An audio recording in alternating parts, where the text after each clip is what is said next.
In this video, I'm going to show you how to successfully market an online course from start to finish. This is a complete lesson in online course marketing. And I'm going to show you how to do it in a way that's ethical, not pushy or shady, like some of the things you might have seen online, not naming any names.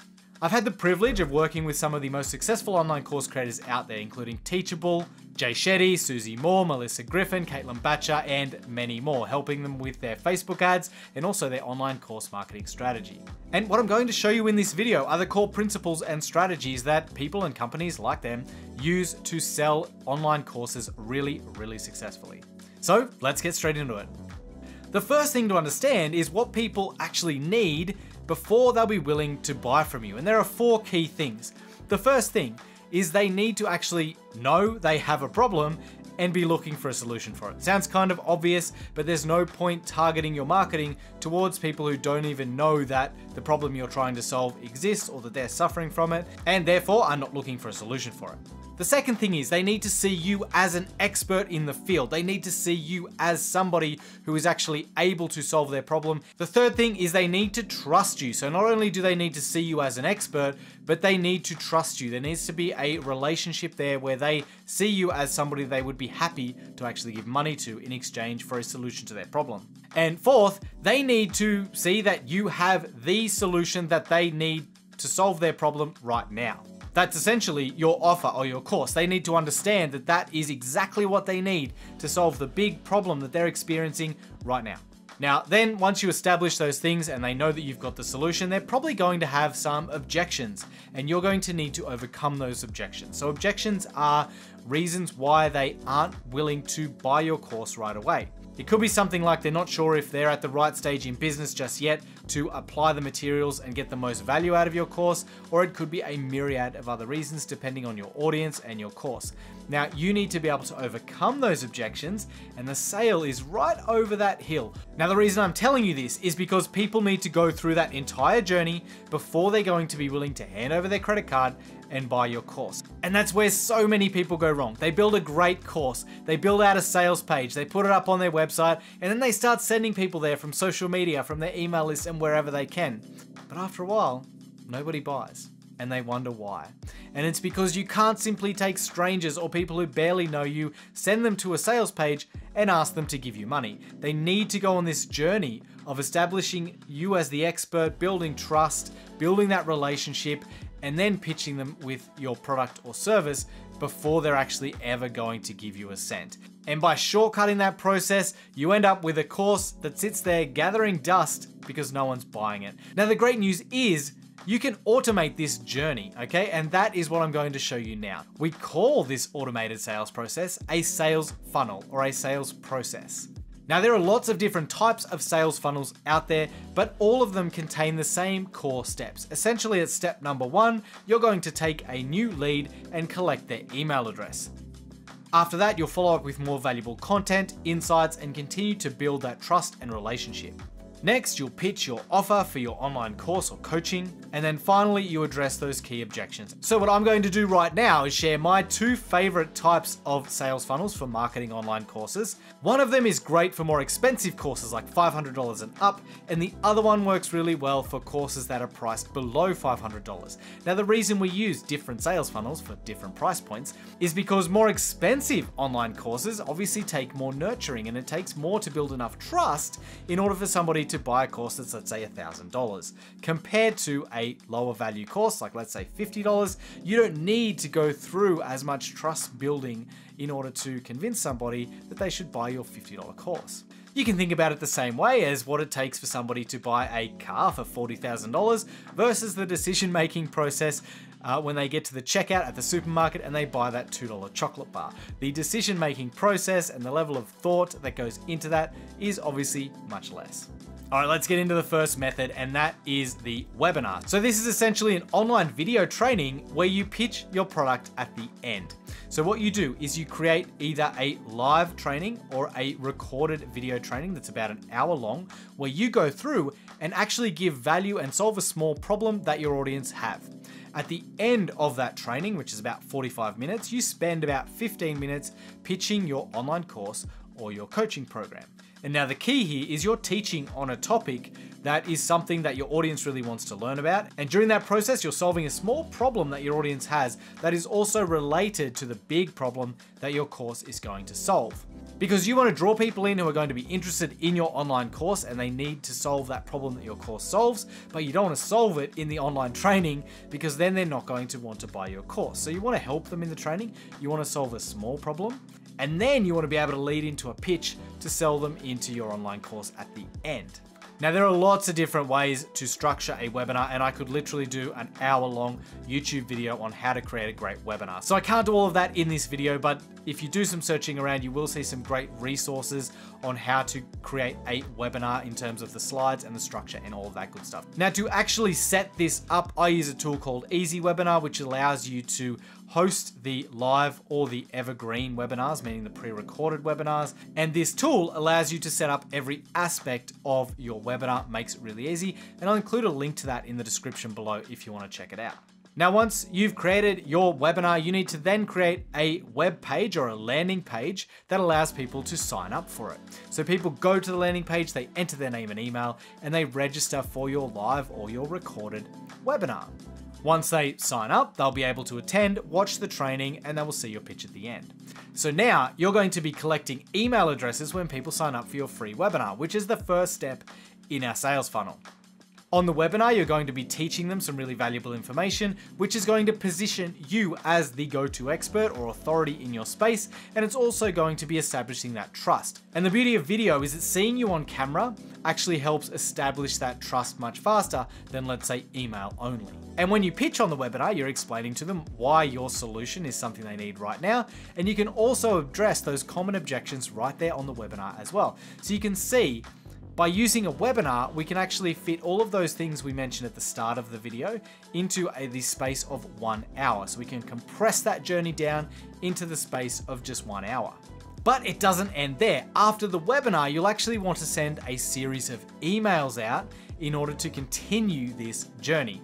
So the emails you want to send after a webinar are, number one, the webinar replay email. So you need to send an email to everybody who registers for the webinar after the webinar ends that tells them that the replay is available, because attendance is key. The more people that actually sign up for and then watch your webinar, the more sales you will get of your course. So having a replay, and you can automate this in Easy Webinar, and sending an email out that tells them the replay is available after the webinar means that more people are going to actually watch it if they didn't make the live or the first viewing of the recorded webinar.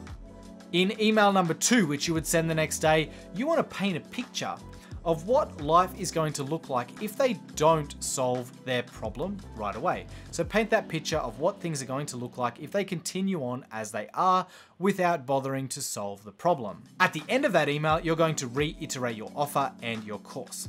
On the next day, you're going to send the third email, which is going to be future pacing. This is going to paint a picture of what life will look like if they actually go through your course and solve that problem. So what is life going to be like once they get rid of this big problem or big pain point that they experience? The best thing you can do here is paint that picture using an example of a past student or even of yourself, and demonstrating what life looked like before and now what it looks like after you've gone through and fixed the problem. In email number 4, you really want to address objections. And one of the best ways to address objections is to use your testimonials or case studies from past students or clients. So if you can identify the core objections that your potential customers have, and then find testimonials or case studies that specifically speak to or address these objections, then that is the most powerful way you can actually squash those objections.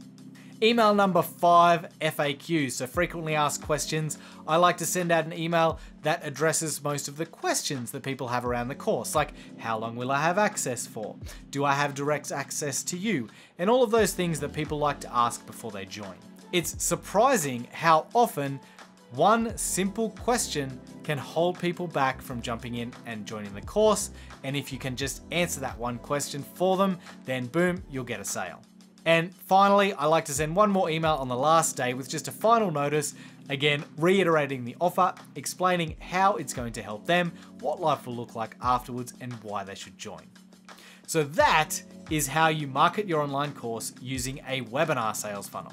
Now, if you've got a course that's priced a little lower, let's say $500 or below, you might want to use this second online course marketing sales funnel, which is a simple email sequence. So unlike the webinar where you have to have a live or pre-recorded video training, an email sequence works like this. The first thing to do is offer them something of value for free in exchange for an email address. Speaking of value, if you're finding this video helpful and you haven't done it already, make sure you smash that like button. Okay, now the thing of value that you can offer for your potential customers could be a cheat sheet, a checklist, a case study, or maybe even a swipe file. For example, something that I could offer for free to my audience who are interested in Facebook ads is a checklist for iOS 14.5 and how to overcome the privacy changes that came with that. People are really interested in that topic at the moment, and they would be really keen to download that checklist to make sure they're prepared and that they're doing everything they can. So think about something that you can offer for free that's really valuable, but is something that's easy to create, but something that's lightweight and easy to consume for your audience as well, and something that's easy to apply and for them to get a result with. Now again, it needs to be related to your online course that you're going to be pitching, but it doesn't need to solve the big problem that your course solves, because if they feel like they've got the solution from a checklist or whatever freebie you offer, they're not going to be likely to buy your course. So think of a small problem you can solve that's related to, but isn't the same as, the big problem that your online course solves.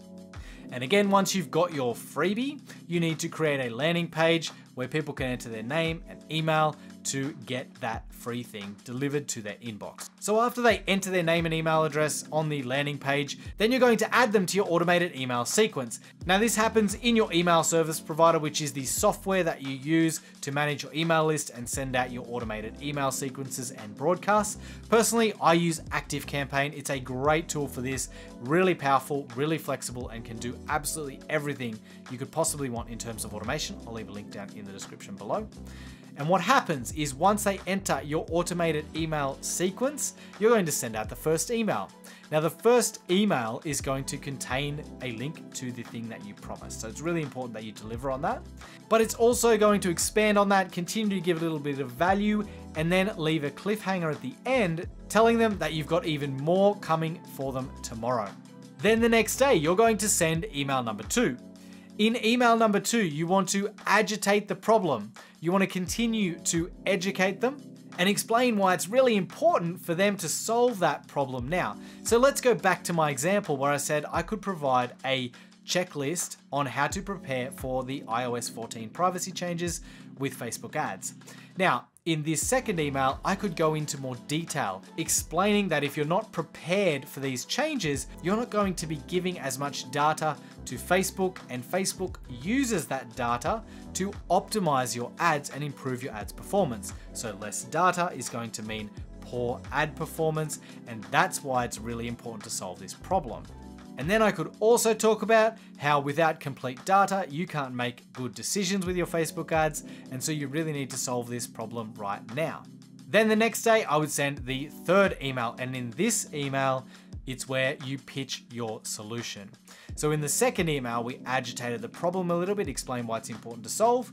And in this third email, you're going to present your course and explain why it is the best solution to that problem and how it's going to solve it for them. So this is your big pitch for your course.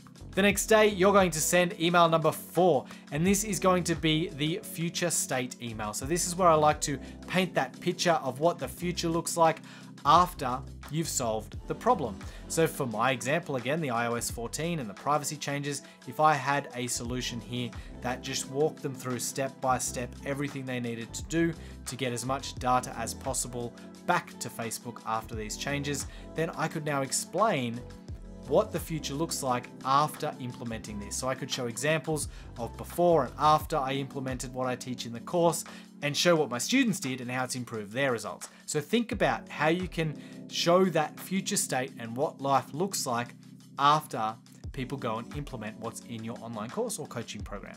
And then on day 5, it's all about frequently asked questions and your final pitch. So I like to address any questions in this final day email that my students normally have, and then go into the final pitch and explain how the course is going to help them and why they really need to join now. Whew, okay, so you've just seen 2 different online course marketing sales funnels that you can use to sell your online courses. Now, what you need to do once you've set up your funnel is start sending traffic to it. So whether it be from social media, whether it be from your existing email list, Facebook ads, YouTube ads, whatever it is, you want to send them to that top of funnel email opt-in. So in this case, the webinar sign up page or that opt-in page or landing page for your freebie. So now, instead of making that big mistake that so many course creators make, which is just whipping up a sales page and sending people there asking them to buy, you're now sending people into a sales funnel that takes them on that journey. And I can tell you right now that you are going to have a far higher success rate in terms of sales by doing things this way. Now, if you haven't done it already, please hit that like button. It makes a massive difference to the channel. And if you're an online course creator or coach and you want insights that I don't share on this YouTube channel that I reserve for my private community, then click the link in the description to get on my weekly newsletter where I share tips, strategies, what's working right now, as well as news when it comes to marketing online courses and coaching. And on your screen right now, you're going to see a video here on how to make more revenue with your online course business. And up here, I've got one that's going to teach you how to choose the best platform to host your online courses. Hope this has helped. I'll see you in the next video. Bye.